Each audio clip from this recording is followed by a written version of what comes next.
Imagine uma criação tão lucrativa que não precisa de fábrica, matéria-prima, nem mesmo forma. Algo que as pessoas compram todos os dias sem ver, tocar ou questionar. Essa criação invisível é a dívida. Durante séculos, ela alimentou guerras, coroou impérios e esvaziou nações. No entanto, pergunte a qualquer pessoa onde a dívida começou, quem a criou e por que ela domina as nossas vidas, e você encontrará silêncio. A dívida não é uma nota de rodapé na história econômica. Ela é a história econômica, a corrente silenciosa que move o dinheiro e o poder. Na sua essência, a dívida é uma promessa. Você pede emprestado hoje e paga amanhã. Simples. Mas, escondido nessa troca, está um mecanismo que remodelou a civilização: os juros. No momento em que alguém cobra pelo tempo, o próprio futuro se torna uma mercadoria. Muito antes do papel moeda ou dos bancos, os povos da antiga Mesopotâmia gravavam as dívidas em tabuinhas de argila, grãos devidos, prata devida. Mas a cada poucas décadas, os seus reis apagavam essas tabuinhas. Esses jubileus da dívida não eram atos de bondade, eram atos de sobrevivência. Quando muitos cidadãos eram esmagados pelas obrigações, o sistema entrava em colapso. A liberdade tinha de ser restaurada ou o império apodreceria por dentro. A Bíblia hebraica ecoa essa sabedoria. A cada 50 anos, ela ordena o perdão das dívidas. A mensagem era clara: o crédito podia construir uma comunidade, mas se não fosse controlado, podia escravizá-la. No entanto, com o tempo, essa cautela desapareceu. À medida que as civilizações cresciam, as elites poderosas aprenderam que a dívida não precisava ser apagada. Ela podia ser usada como arma. Na Europa medieval, a igreja condenava a usura, a cobrança de juros excessivos. No pergaminho, parecia justo. Na prática, os comerciantes e banqueiros simplesmente aprenderam a escondê-la. Um empréstimo tornou-se um acordo comercial. Os juros disfarçaram-se de taxas. E por meio dessas brechas silenciosas, os agiotas de Veneza, Gênova e Florença transformaram o pecado moral em negócio cotidiano. No início da Renascença, um novo tipo de império estava em surgir, não de terras ou espadas, mas de livros contábeis. Famílias como os Médici transformaram o fluxo de crédito em poder dinástico. Financiaram papas e príncipes, guerras e catedrais. As suas moedas ostentavam o seu brasão. As suas cartas moldavam a política. Tinham descoberto um tipo de conquista mais profundo: o controlo da obrigação. A dívida estava a evoluir de contrato para motor, uma força invisível que impulsionava tudo o que se movia. Então surgiu uma transformação tão vasta que redefiniria o mundo moderno: o nascimento da dívida pública. No final do século XVI, a República Holandesa libertou-se de Espanha. Para financiar a sua rebelião, vendeu partes da sua promessa aos seus próprios cidadãos. Chamavam-lhes obrigações, pedaços de papel que representavam a fé no Estado. Qualquer pessoa podia emprestar ao governo, cobrar juros e até vender essa promessa a outra pessoa.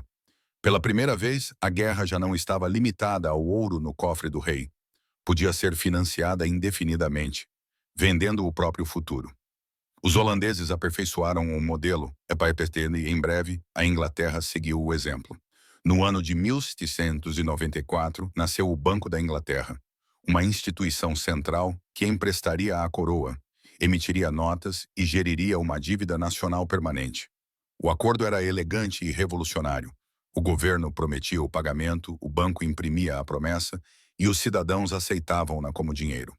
A dívida deixou de ser uma medida temporária para emergências. Tornou-se a força vital do Estado. Os lucros eram impressionantes. Emprestar aos reis era mais seguro do que emprestar a qualquer outra pessoa. Os reis podiam sempre cobrar impostos aos seus súbditos para reembolsar. Guerras que antes levavam os monarcas à falência, agora podiam ser travadas indefinidamente. O império alimentava os bancos. Os bancos alimentavam o império. Quanto mais as nações lutavam, mais elas pediam empréstimos.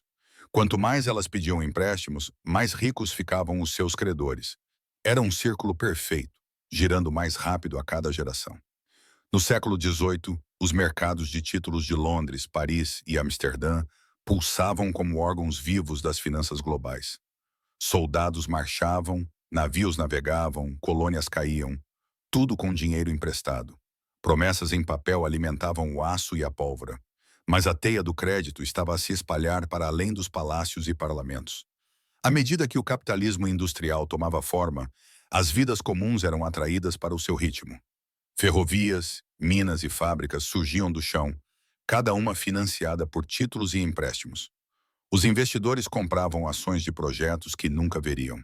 Os trabalhadores ganhavam salários de empresas construídas com capital emprestado. E logo eles próprios começaram a pedir empréstimos para casas, ferramentas e mais tarde para conforto. A dívida infiltrou-se silenciosamente no solo da vida cotidiana. No início do século XIX, o crédito tinha se tornado o sistema nervoso da civilização. Ligava agricultores a comerciantes, governos a banqueiros, trabalhadores a proprietários. Cada pagamento alimentava outra promessa. Cada promessa alimentava outro pagamento. Uma única verdade guiava tudo. A dívida tornava o tempo líquido. Permitia-lhe viver hoje a prosperidade de amanhã, a um preço. E esse preço nunca era neutro. Cada moeda de juros era uma transferência de poder, do devedor para o credor, de muitos para poucos. A genialidade, ou a crueldade, do sistema era a sua repetição. Um produto vendido uma vez traz lucro uma vez, mas uma dívida traz lucro repetidamente, mês após mês, ano após ano. Uma casa comprada a crédito podia custar o dobro do seu valor. Um pequeno atraso no pagamento podia duplicar os juros devidos. O que começou como uma promessa lentamente se transformou numa armadilha. No entanto, poucos viam dessa forma. Para os comerciantes, a dívida financiava o comércio. Para os governos, sustentava o império. Para os trabalhadores, oferecia o sonho do progresso. Empréstimos tornaram-se sinônimo de crescimento, prova de que o futuro seria mais rico do que o presente. A dívida alcançou o que nenhum produto na história conseguiu. Fez com que a dependência parecesse liberdade. Os grandes financistas de Amsterdão, Londres e Paris compreenderam isso perfeitamente. Eles não se limitavam mais a gerir a dívida. Eles fabricavam-na.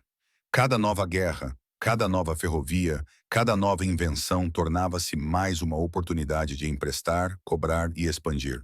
O livro Razão havia substituído a espada. E por trás do triunfo de cada império, havia uma fila de credores contando juros, moldando silenciosamente o destino das nações. No final do século XIX, o mapa econômico mundial brilhava com a influência deles. As colônias foram hipotecadas para pagar as conquistas. As indústrias nasceram em dívida e morreram em dívida. O equilíbrio de poder já não residia inteiramente nos exércitos ou nos recursos, mas na capacidade de contrair empréstimos e de fazer com que outros contraíssem empréstimos. A dívida passou de um instrumento financeiro para uma filosofia. Ela sussurrava que o crescimento poderia ser infinito, que o futuro era uma mina inesgotável de riqueza à espera de ser extraída. Mas toda mina, por mais profunda que seja, acaba por atingir a rocha. E quando isso acontecia, o custo não recaía sobre os credores, recaía sobre os devedores, sobre os milhões cujas vidas tinham sido construídas com base em promessas invisíveis. No início do século XX, a dívida já não era domínio exclusivo de reis ou capitães do comércio. Tinha se infiltrado nas cozinhas, fábricas e envelopes de salário. Pedir empréstimos tinha se tornado um modo de vida. O livro Razão do Banqueiro era agora o diário de todos. Hipotecas e planos de prestações transformaram aspirações em obrigações. Ter uma casa própria, outrora um sinal de independência, significava assinar um contrato que vinculava toda uma geração a 3 décadas de pagamentos. O crédito já não carregava o cheiro da vergonha. Cheirava a progresso. Após a Segunda Guerra Mundial, as nações reconstruíram-se com dinheiro emprestado. Os arquitetos de Bretton Woods, reunidos em 1944, prometeram estabilidade, mas entregaram outra coisa. Uma máquina que institucionalizou a dívida. As novas instituições, o Fundo Monetário Internacional e o Banco Mundial, ofereceram linhas de vida que vinham com ganchos invisíveis. As nações podiam pedir empréstimos para crescer, mas apenas nos termos estabelecidos pelos seus credores. Por trás da linguagem polida do desenvolvimento, escondia-se uma regra simples: obediência em troca de liquidez. Os países que não cumpriam enfrentavam a lenta sufocação da retenção de fundos. Em nome da modernização, Economias inteiras foram redesenhadas à distância. A dívida tornou-se diplomacia por outros meios. Em casa, uma revolução mais silenciosa desenrolou-se. Os bancos descobriram que os clientes mais lucrativos não eram os governos, mas as famílias. Uma família com um salário estável era o devedor perfeito, fiável, previsível, infinitamente renovável. A hipoteca tornou-se a joia da coroa da identidade da classe média. Empréstimos para automóveis, crédito para móveis e, finalmente, o pequeno retângulo de plástico chamado cartão de crédito transformaram a dívida num acessório de estilo de vida. Compre agora, pague depois, sussurravam os outdoors. Parecia liberdade, mas era dependência disfarçada de escolha. Para as empresas e os políticos, essa nova fé no crédito era um milagre. Mantinha as fábricas ocupadas, os eleitores felizes e os balanços financeiros em alta. Mesmo quando os salários estagnavam, o consumo podia continuar, financiado pela promessa do amanhã. A dívida havia se tornado o motor oculto do capitalismo, girando silenciosamente sob o ruído da produtividade. Mas motores construídos com pressão precisam um dia liberar vapor. Na década de 1970, os governos aprenderam que era mais fácil pedir empréstimos do que cobrar impostos. Os bancos aprenderam que era mais seguro emprestar do que esperar. E os bancos centrais aprenderam que era mais simples imprimir dinheiro do que dizer não. O resultado foi um vício global disfarçado de prosperidade. Quando os choques do petróleo atingiram, os bancos ocidentais viram-se inundados de petrodólares, vastos oceanos de dinheiro à procura de retorno. Eles investiram esse dinheiro no mundo em desenvolvimento. Países da América Latina, África e Ásia contraíram empréstimos a um ritmo recorde, convencidos de que o progresso poderia ser comprado a crédito. Então a música mudou. No início dos anos 80, as taxas de juro dispararam sob a nova política do Federal Reserve. O que era administrável tornou-se impossível. O México entrou em default em 1982 e o efeito dominó começou. A solução, ironicamente, foi mais dívida. Refinanciada, reescalonada, renomeada como ajuste estrutural. As nações venderam suas empresas estatais, cortaram seus serviços públicos e abriram seus mercados. Tudo para manter os juros subindo. O fardo não era abstrato. Ele se manifestava no aumento dos preços dos alimentos, hospitais vazios e escolas fechadas. Para muitos, austeridade. Para poucos, estabilidade. A dívida havia se tornado a arma silenciosa do império. Enquanto isso, no mundo rico, o setor financeiro estava descobrindo um novo tipo de alquimia.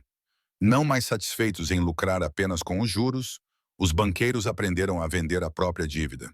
Hipotecas, empréstimos para compra de automóveis e títulos de dívida corporativos foram agrupados em pacotes, divididos em tranches e negociados como metais preciosos. O que antes era uma promessa pessoal tornou-se uma mercadoria global.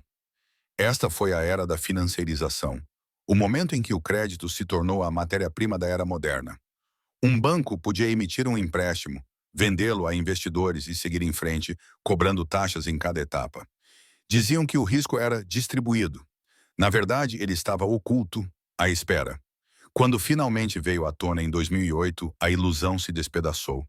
O mercado imobiliário entrou em colapso e as torres de alavancagem ruíram. Milhões perderam suas casas, empregos e poupanças. No entanto, as próprias instituições que arquitetaram o desastre foram resgatadas primeiro. Os governos imprimiram trilhões para salvar os credores, provando mais uma vez a quem o sistema foi criado para servir. A dívida, em vez de diminuir, explodiu. As taxas de juros zero e os estímulos do Banco Central tornaram os empréstimos mais baratos do que nunca. A cura era a mesma que a doença: mais crédito, mais liquidez, mais promessas. O vício aprofundou-se. Hoje, a dívida global ultrapassa os 300 bilhões de dólares, 3 vezes a produção anual do planeta. Nunca antes a humanidade deveu tanto a tão poucos. Os políticos chamam-lhe crescimento. Os economistas registram-no como progresso. Mas a maior parte é apenas o rendimento de amanhã gasto hoje. Um estudante assina um contrato de educação e começa a vida adulta acorrentado. Uma família compra uma casa e passa a vida inteira pagando o dobro do seu preço. Uma nação opera com déficit e chama isso de investimento. Os números aumentam, a liberdade diminui. A inflação, esse ladrão silencioso, torna-se cúmplice do sistema. Ela corrói os salários, desvaloriza as poupanças e torna o pagamento possível apenas ao diminuir o valor do próprio dinheiro. A prosperidade acaba sendo uma alavanca com um sorriso amigável. Todos os meses, a cada pagamento, a riqueza flui para cima, de milhões de devedores para um pequeno grupo de credores. Aqueles que têm ativos pedem empréstimos baratos para multiplicar a sua riqueza. Aqueles que não têm pagam caro para sobreviver. A dívida torna-se não apenas uma ferramenta econômica, mas um espelho da desigualdade. E ainda assim, o sistema evolui. Os bancos centrais agora falam de moedas digitais, dinheiro que pode ser programado, rastreado e controlado linha por linha de código. Os empréstimos podem ser aprovados ou cancelados automaticamente. Os juros podem ser ajustados em tempo real. Eficiência, eles chamam isso, mas a história sussurra outra palavra: controle. Das tabuinhas de argila à blockchain, o padrão permanece. A dívida enriquece o credor, disciplina o devedor, reescreve o significado da liberdade. A genialidade do sistema é a sua invisibilidade. Celebramos isso como crescimento, aplaudimos como oportunidade e raramente vemos as correntes por baixo. Não requer exércitos nem conquistas, apenas confiança. Enquanto as pessoas acreditarem que o amanhã pagará pelo hoje, a máquina continua a funcionar. Mas toda máquina construída sobre promessas deve um dia enfrentar o momento em que as promessas se esgotam. O que acontece então ainda não está escrito. Talvez a lição seja simples. A verdadeira riqueza não é a capacidade de pedir empréstimos infinitamente, mas a liberdade de viver sem dívidas. Cada época pensa que dominou a dívida. Cada época descobre que foi apenas dominada por ela. A história não se repete, mas rima em termos de juros. Da argila da Mesopotâmia às telas de Wall Street, o eco perdura. O produto mais lucrativo já inventado nunca foi uma coisa, foi uma promessa. E o mundo ainda está a pagar por isso.